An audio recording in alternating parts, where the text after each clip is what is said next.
여러분, 글 잘 쓰고 싶으신가요?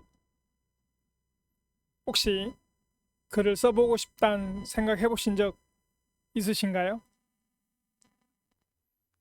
블로그나 브런치 또는 유튜브 채널을 운영해보고 싶은 생각 해본 적 있으시죠?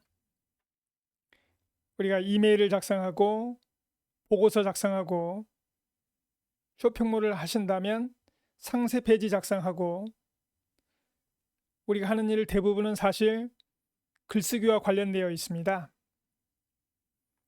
그래서 누구나 한 번쯤은 글을 잘 썼으면 좋겠다라고 생각을 하게 되죠. 제가 좋아하는 글 하나를 소개해 드리겠습니다. 내게는 타고난 재능으로 고수에 이른 사람보다 피나는 노력으로 고수에 이른 사람이 훨씬 더 위대해 보인다.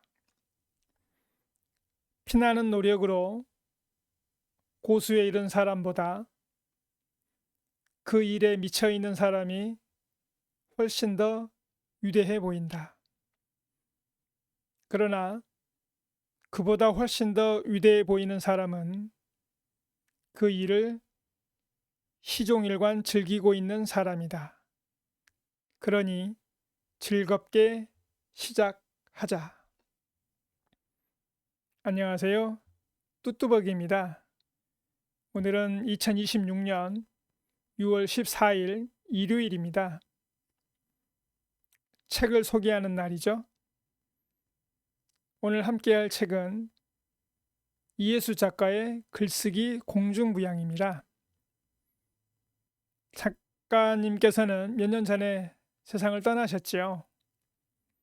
많은 책을 남기셨고 또 독특하게 살다 가신 분으로 알려져 있습니다. 개인적으로 기억에 남는 일도 하나 있습니다.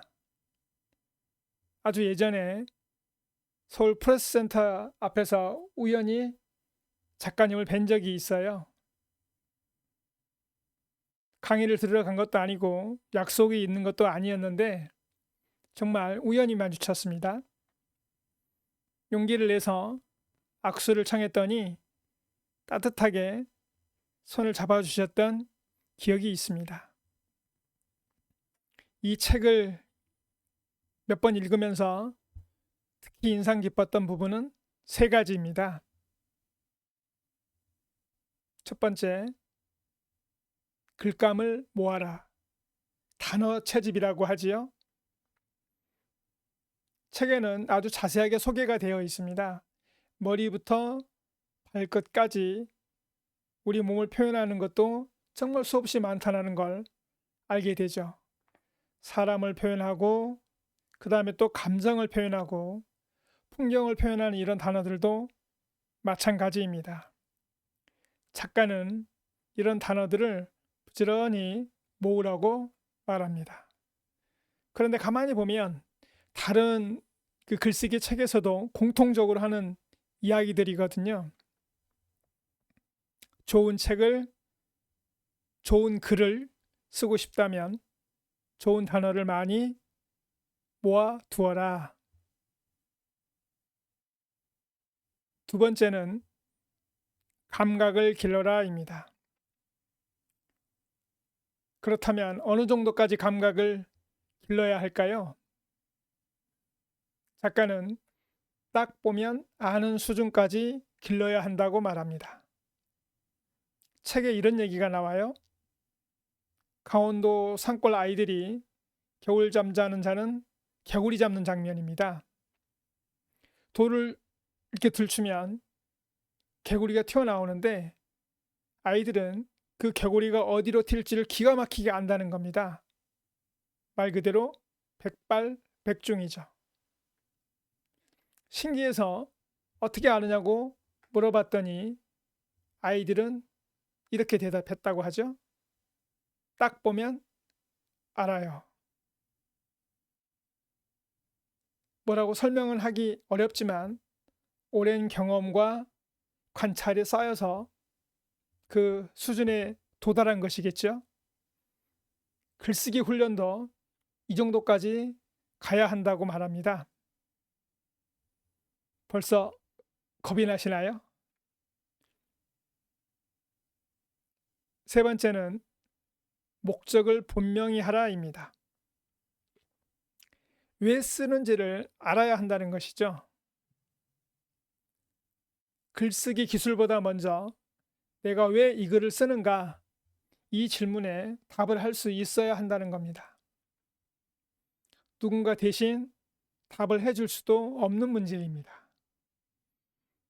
스스로 글 쓰는 이유를 정리해야 비로소 출발할 수 있다는 얘기가 되죠. 또 하나 인상 깊었던 부분이 있습니다. 바로 눈을 네 가지로 설명하는 부분인데요. 육안, 뇌안, 심안, 영안. 우리가 실제로 보는 눈, 생각하는 눈, 마음으로 보는 눈, 그 다음에 영혼으로 보는 눈. 이렇게 눈 하나를 가지고 네 가지로 나눠서 설명하는 부분이 저에게는 참 신선했습니다. 그리고 책에는 이런 문장도 나옵니다. 모든 예술의 길은 비포장이다. 때로는 사람들에게 손가락질을 받기도 하고, 때로는 지독한 외로움에 치를 떨기도 하며, 때로는 사막을 맨발로 걷는 것 같고, 때로는 가시덤불을 알몸으로 헤치는 것 같지만, 예술이 그대를 끌어안을 때까지 혼자 걸어가야 한다. 자신 있는가? 조금 무겁게 들릴 수도 있습니다. 근데 하지만 저는 작가께서 자신의 삶을 돌아보며 후배들에게 진심으로 전하는 말로 들렸습니다. 제가 지금까지 글쓰기 관련 책을 한 50권 이상 읽었습니다. 집에 가지고 있는 것도 한 10권은 될 거고요. 그런데도 이 책을 제가 가끔 꺼내서 봅니다. 출간된 지가 꽤 오래되었지만 시기와 상관없이 여전히 읽을 만한 가치가 있다고 생각되어서 선택했습니다. 혹시 글을 쓰고 싶었는데 계속 미루고만 계셨다면 한 번쯤 찾아 읽어보셔도 좋겠습니다. 오늘 일요일입니다. 남은 시간도 편안하게 보내시길 바랍니다. 고맙습니다.